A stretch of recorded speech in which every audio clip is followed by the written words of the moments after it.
Okay hello everyone welcome back to Tej academy. ನಾವು ಇವಾಗ ಹೀಗಷ್ಟೇ ನಾವು 4 ಮಾರ್ಕ್ ಕ್ವಶನ್ಸ್ಗಳನ್ನ ನೋಡಿದ್ದೇವೆ.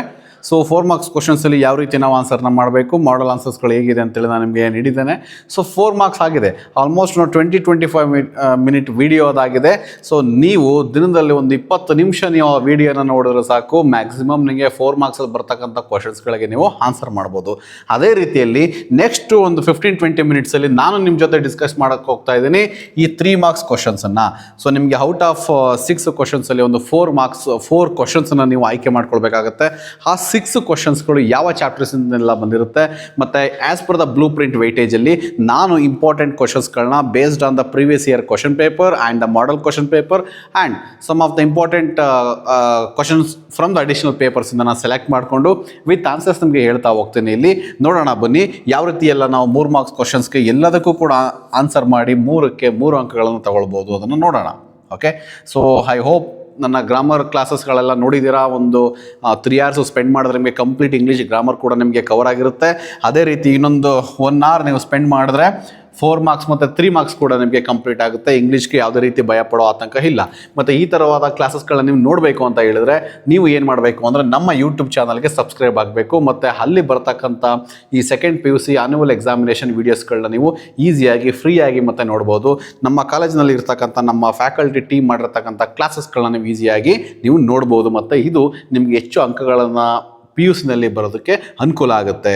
ಓಕೆ, ಇದ್ರ ಬಗ್ಗೆ ಯಾವುದೇ ರೀತಿ ಡೌಟ್ಸ್ಗಳಿದ್ರೆ, ಏನಾದರೂ ಎಕ್ಸ್ಟ್ರಾ ಇನ್ಫಾರ್ಮೇಷನ್ ಬೇಕು ಅಂದರೆ ನೀವು ಕಾಲ್ ಮಾಡ್ಬೋದು.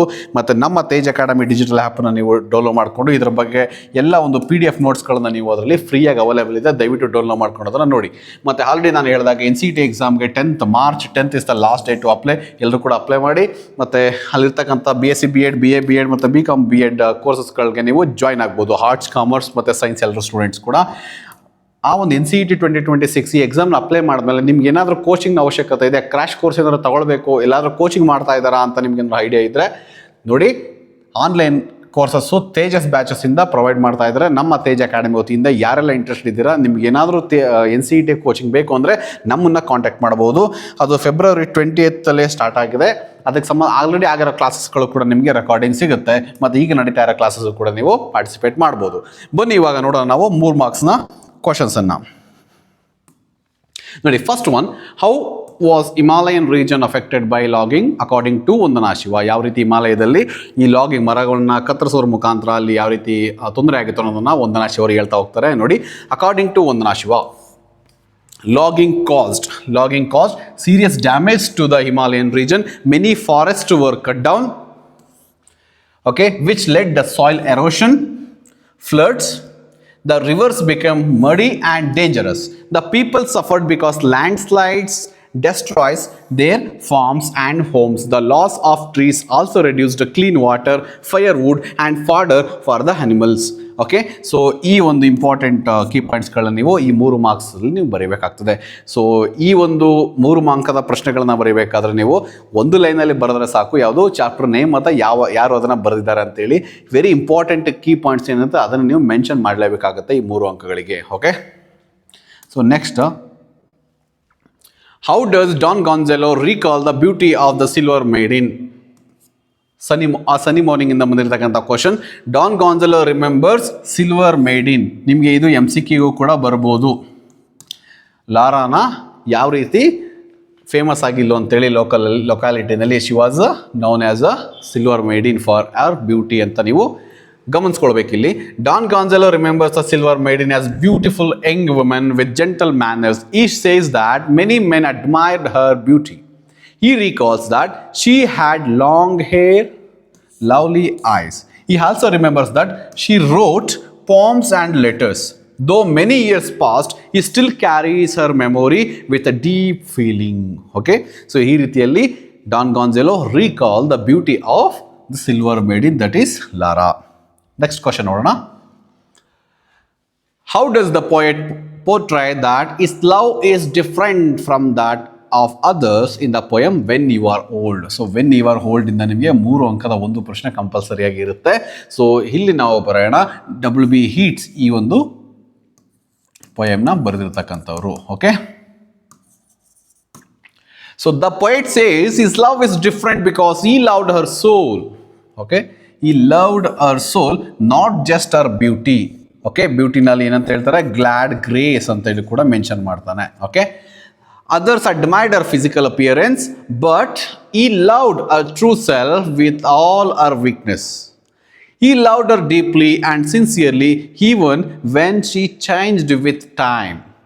Okay, when she changed with time, his love remained constant, unlike the temporary love of others. Okay, ಈ ರೀತಿಯಾಗಿ ಹೇಳ್ತಾನೆ. ಸೊ ನೀವೇನು ಹೇಳ್ಬೋದು, the other people loved her physical beauty or glad grace, but he is the only one who truly loved her pilgrim soul. ಈ ಒಂದು key point ಅನ್ನು ನೀವು mention ಮಾಡಬೇಕಾಗುತ್ತೆ. ಓಕೆ, so next question ನೋಡೋಣ. How does the child's foot get defeated as described in the poem to the foot from its child? Okay, so ಈ ಒಂದು ಚಾಪ್ಟರಿಂದ ಬಂದಿರತಕ್ಕಂಥದ್ದು hopelessness situation of the Chilean people ಬಗ್ಗೆ ಹೇಳಿರ್ತಕ್ಕಂಥ ಒಂದು poem ಇದು. Okay, ನೋಡೋಣ ಇಲ್ಲಿ. In the poem, the child's foot dreams of exploring the world freely, but as the child grows, the foot is forced into shoes and loses its freedom. It becomes shaped and trained by life's difficulties. Slowly, the foot forgets its dreams and accepts pain, work and responsibility. So this struggle shows how innocence is lost. The child in this poem, the child wants to become a butterfly. Okay, so but it is not possible. ಅದನ್ನು ಇಲ್ಲಿ ಆ freedom ಬಗ್ಗೆ ಇಲ್ಲಿ ಮಾತಾಡ್ತಾ ಹೋಗ್ತಾರೆ. So ಆ hopeless situation ಯಾವ ರೀತಿ ಇತ್ತು ಆ ಲೊಕಲ್ ಪೀಪಲ್ ಬಗ್ಗೆ ಅನ್ನೋದನ್ನು ನಾವಿಲ್ಲಿ ಗಮನಿಸ್ಬೋದಾಗುತ್ತೆ. Okay, so the child wanted to become an apple or butterfly. So apple butterfly ಏನು ಸಿಂಬಲೈಸ್ ಮಾಡುತ್ತೆ, apple for a good health and butterfly is a symbol of freedom. ಅವೆರಡು ಕೂಡ ಅದು ಲಾಸ್ಟ್ ಆಗುತ್ತೆ ಆ ಮಗುವಿಗೆ. Next, what aspects of nature makes this earth heaven according to Kuvempu? Okay, so ನೋಡೋಣ according to Kuvempu ಅವರು ಈ ನೇಚರ್ ಬಗ್ಗೆ ಏನನ್ನ ಹೇಳ್ತಾರೆ ಅಂತೇಳಿ. According to Kuvempu, nature's beauty makes the earth haven.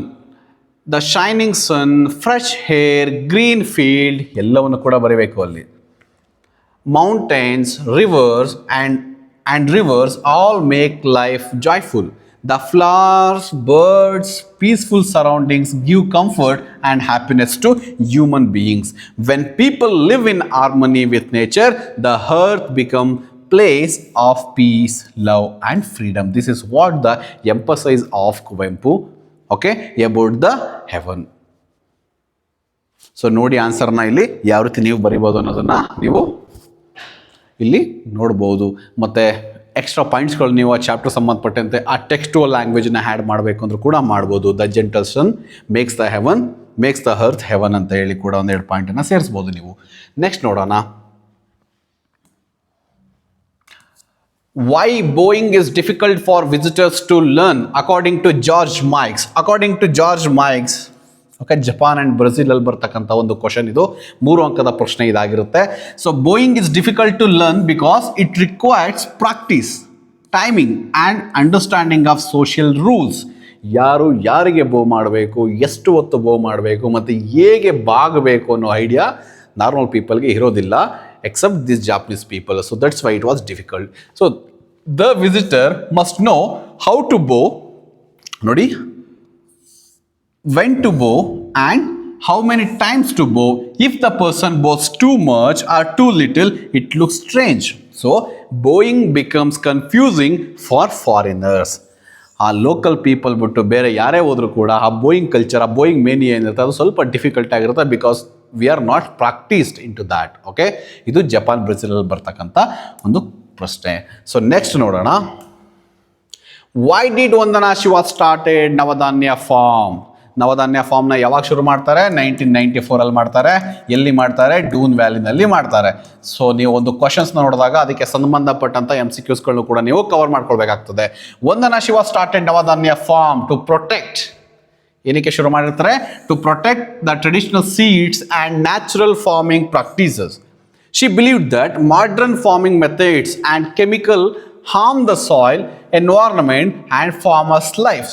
ಇವಾಗೆಲ್ಲ ಅದೇ ಆಗ್ತಾ ಇರೋದಲ್ಲ. So much of usage of fertilizers, chemicals, ಔಷಧಿ ಎಲ್ಲ ಕೂಡ ಹಾಳಾಗ್ತಾ ಇದೆ. Navadanya farm promotes organic farming and seed saving. It also helps farmers become independent and confident by teaching sustainable agricultural methods. So ಈ ಒಂದು ನವಧಾನ್ಯ ಫಾರ್ಮಿಂದ ಅವರು ಮೆಜಾರಿಟಿ ಆಫ್ ದ ಸೀಡ್ಸ್ಗಳನ್ನ ಸೇವ್ ಮಾಡಿದ್ದಾರೆ. Rice ಇರ್ಬೋದು, wheat ಇರ್ಬೋದು, ಮತ್ತು ಡಿಫ್ರೆಂಟ್ ಅದರ್ ಸೀಡ್ಸ್ಗಳನ್ನ ಅವರು ಹಂಡ್ರೆಡ್ಸ್ ಆಫ್ ಸೀಡ್ಸ್ಗಳನ್ನ ಈ ಒಂದು ನವಧಾನ್ಯದಲ್ಲಿ ಅವರು ಸೇವ್ ಮಾಡಿದ್ದಾರೆ. ಸೊ ಅದನ್ನು ನೀವು ಬರಿಬೋದು. ಸೊ 3 ಮಾರ್ಕ್ಸ್ ಕ್ವಶನ್ಸ್ ಆಗಿರೋದ್ರಿಂದ ನಿಮಗೆ ಮ್ಯಾಕ್ಸಿಮಮ್ ಆನ್ಸರ್ ಗೊತ್ತಿದೆ ಅಂತೇಳಿ ನೀವು ಹೇಳ್ಕೊಂಡು ಹೋಗಬಾರ್ದು. 60 ವರ್ಡ್ ಲಿಮಿಟಲ್ಲಿ ನೀವು ಆನ್ಸರ್ನ ಬರಿಬೇಕಾಗುತ್ತೆ, ನೆನ್ಪಿಟ್ಕೊಳ್ಳಿ. So next, why do Don Alara and Don Gonzalo choose not to reveal their true identities to each other? ನಮಗೆ 6 ಮಾರ್ಕ್ಸ್ ಅಲ್ಲೂ ಕೂಡ ಇದೇ ರೀತಿ ಒಂದು question ಬರೀತು.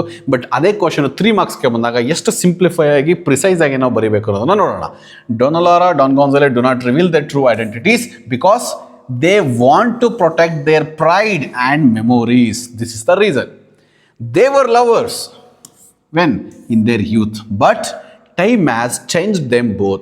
Instead of admitting who they are, they prefer to share romantic and idealized stories. This allows them to relive their past without disappointment. So ಈ ರೀತಿಯಲ್ಲಿ ಅವರು ತಮ್ಮ ಐಡೆಂಟಿಟಿನ ರಿವೀಲ್ ಮಾಡ್ಕೊಳ್ಳೋದಿಲ್ಲ, ಮತ್ತು ಬೇರೆ ರೀತಿ ಅನ್ನೋ ರೀತಿಯಲ್ಲಿ ಸ್ಟ್ರೇಂಜ್ ಪೀಪಲ್ ಅಂತ ಬಿಹೇವ್ ಮಾಡ್ತಾರೆ. ಓಕೆ, ಸೊ ಇದನ್ನು ನಾವು ನೋಡ್ಬೋದು. ಸೊ ನೆಕ್ಸ್ಟ್ ಕ್ವಶನ್ಸ್ನ ನಾವು ನೋಡೋದಾದರೆ 9th one. How does the poet explain that one man's love is different from that the other in the poem when you are old? Again ಇದು repetition ಆಗಿದೆ, different ವೇನಲ್ಲೇ ಕೇಳಿದ್ದಾರೆ. ಅಂದರೆ ಯಾವ ರೀತಿ ಆ ಪೋಯೆಟ್ WB ಹೀಟ್ಸ್ ಅವರು ಆ ಒಂದು ಹುಡುಗಿಯನ್ನು ಪ್ರೀತಿ ಮಾಡ್ತಾನೆ, ಆ ಟ್ರೂ ಲವ್ ಅನ್ನೋದು ಏನು ಅನ್ನೋದನ್ನ ಇಲ್ಲಿ ಎಕ್ಸ್ಪ್ರೆಸ್ ಮಾಡೋದಕ್ಕೆ ಕೇಳ್ತಿದ್ದಾರೆ. The poet explains that most people love the women only for ಅವರ್ ಬ್ಯೂಟಿನ ನೋಡಿ ಅವಳನ್ನ ತುಂಬ ಜನ ಪ್ರೀತಿ ಮಾಡಿರ್ತಾರೆ. And charm which would fade with time. A beauty ಅನ್ನೋದು ಪರ್ಮನೆಂಟ್ ಅಲ್ಲ. With the passage of time, the beauty will fade away, but not the character, not the internal beauty. So this poet fall for that internal beauty that's called here as pilgrim soul. But one man, who is that one man? Is the poet. MCQಗೆ ಬರ್ಬೋದು ನಿಮಗೆ. One man loved her inner self, that is known as pilgrim soul, he mentioned, including her weaknesses and true personality. His love was deep, sincere and lasting. This difference shows that real love is based on the soul, not physical appearance. Okay, ಈ ಒಂದು statement ಅನ್ನು ಹಾಕೋದ್ರ ಮುಖಾಂತರ ನೀವು conclude ಮಾಡ್ಬೋದು ಈ ಒಂದು ಆನ್ಸರ್ನ. Okay, so ಸರಿಯಾಗಿ ನೋಡ್ಕೊಳ್ಳಿ. So next 10th one. To the food from its child represents the conflict between illusion and real life. Elaborate. So ಆ ಒಂದು ಚೈಲ್ಡ್ ಡ್ರೀಮ್ ಮಾಡ್ತಾ I want to become an apple or butterfly ಅಂತೇಳಿ, but in reality ಅದು ತುಂಬ different ಆಗಿರುತ್ತೆ. So ಅದ್ರ ಬಗ್ಗೆ ಒಂದು ಕ್ವಶನ್ಸ್ನ ಕೇಳಿದ್ದಾರೆ. To the food from its child. So in the poem the child's food dream of freedom and adventure.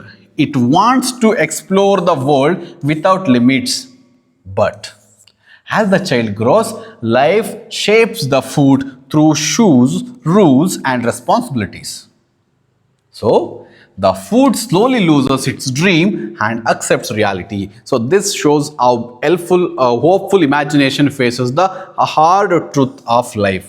Okay, this is the answer for it. So next, 11th one. How does the poet create heaven on earth according to Kuvempu? Repetition ಆಗಿದೆ. So Kuvempu describes nature as the source of heaven on earth. The sun, the sky, mountain, rivers, forest and fresh breeze make the world beautiful. When people live peacefully and appreciate nature, life becomes joyful and meaningful. According to the poet, harmony with nature creates heavenly environment for all living beings ಅನ್ನೋದನ್ನ ಹೇಳ್ತಾರೆ. So ಇದರಲ್ಲಿ ನಿಮಗೆ ಕೆಲವೊಂದನ್ನು ಈ gentle sun makes a earth, okay, heaven, so ಮತ್ತು ಈ Moon ಎಲ್ಲವೂ ಕೂಡ, ಮತ್ತು ಹಾರ್ವೆಸ್ಟ್ ಎಲ್ಲವನ್ನು ಕೂಡ ನೀವು ಮೆನ್ಷನ್ ಮಾಡ್ಬೋದು ಇಲ್ಲಿ. ಸೊ ಆ ಕೀ ಪಾಯಿಂಟ್ಸ್ಗಳಿಗೆ ನಿಮಗೆ ಮಾರ್ಕ್ಸ್ ಬರೋ ಸಾಧ್ಯತೆ ಇರುತ್ತೆ. ನೆಕ್ಸ್ಟ್ ನೋಡೋಣ 12th one. Describe the playful yet risky interactions between drivers and pedestrians in Brazil according to George Mike. So Japan and Brazil ಅಲ್ಲಿ ಬರ್ತಕ್ಕಂಥ ಒಂದು ಪ್ರಶ್ನೆ ಇದು. ಜಪಾನ್ ಮತ್ತು ಬ್ರೆಜಿಲಲ್ಲಿ ಈ ಬ್ರೆಜಿಲ್ ಅನ್ನೋ ಕಾನ್ಸೆಪ್ಟನ್ನು ತಗೊಂಡು ಡಿಸ್ಕಸ್ ಮಾಡ್ಬೇಕಾದ್ರೆ ಅಲ್ಲಿ ಅವರು ಡಿಸ್ಕಸ್ ಮಾಡ್ತಾರೆ ಇನ್ನು the life of a pedestrian and driver. ಅವ್ರು ಹೇಳ್ತಾರೆ it is like a pedestrian and prey ಅಂತ ಹೇಳಿ. According to George Mike, let's see the answer. Walking in Brazil feels like a game between pedestrian and driver. Okay, pedestrians try to cross the road bravely while drivers rush towards them as if challenging them. It looks playful but is actually dangerous because both sides take risks. This unusual behavior makes crossing roads exciting but frightening. Okay, so ಆ ಒಂದು ಇನ್ಸಿಡೆಂಟ್ನ ಇದು ಮಾಡಬೇಕು. ಪೆಡಿಸ್ಟ್ರಿಯನ್ life ಯಾವ ರೀತಿ ಇರುತ್ತೆ, ಅದು hunter and pray ಅನ್ನೋ ರೀತಿಯಲ್ಲಿ ಇರುತ್ತೆ. So next, write a short note on Cormac Cullinan's thought on separateness as quoted by Vandana Shiva. So Cormac Cullinan's ಹೇಳ್ತಾರೆ ವಾಟ್ ಇಸ್ ಅಪರ್ತೈಡ್ ಅನ್ನೋ ಒಂದು ಟರ್ಮನ್ನು ಅವ್ರು ಯೂಸ್ ಮಾಡಿ ಏನು ಮಾಡ್ತಾರೆ, ಸಪ್ರೇಟ್ನೆಸ್ ಬಗ್ಗೆ ಒಂದು ಸ್ಟೇಟ್ಮೆಂಟನ್ನು ಹೇಳ್ತಾರೆ. Cormac Cullinan's says that the wrong belief that humans are separate from nature leads to destruction and violence. He recalls this eco-apartheid. Okay, so ಕಾರ್ಮಕಲಿನ ನಿಮಗೆ MCQಗೆ ಬರ್ಬೋದು. ಅಥವಾ ಈ ಅವನು ಏನನ್ನ ಎಂಪಸೈಸ್ ಮಾಡ್ದ, ಯಾವ ರೀತಿ ಹೇಳ್ದ ಅನ್ನೋದನ್ನು ಇದು ಕೂಡ ಎಕೋ-ಅಪರ್ತೈಡ್ ಅನ್ನೋದು ಕೂಡ ನಿಮಗೆ ಬರ್ಬೋದು. ಅಥವಾ ಈ ಅಪರ್ತೈಡ್ ಅಂದರೆ ಮೀನಿಂಗ್ ಏನು ಅಂತ ಕೂಡ ಬರ್ಬೋದು. ಅದ್ರ ಮೀನಿಂಗ್ ಏನು ಅಂದರೆ ಸಪ್ರೇಟ್ನೆಸ್ ಅಂತ ಹೇಳಿ. Okay, so similar to social apartheid because it divides humans from natural world. Vandana Shiva explains that this idea causes environmental damage. True harmony is possible only when humans understand that they are part of nature, not its masters. We are all humans are inseparable.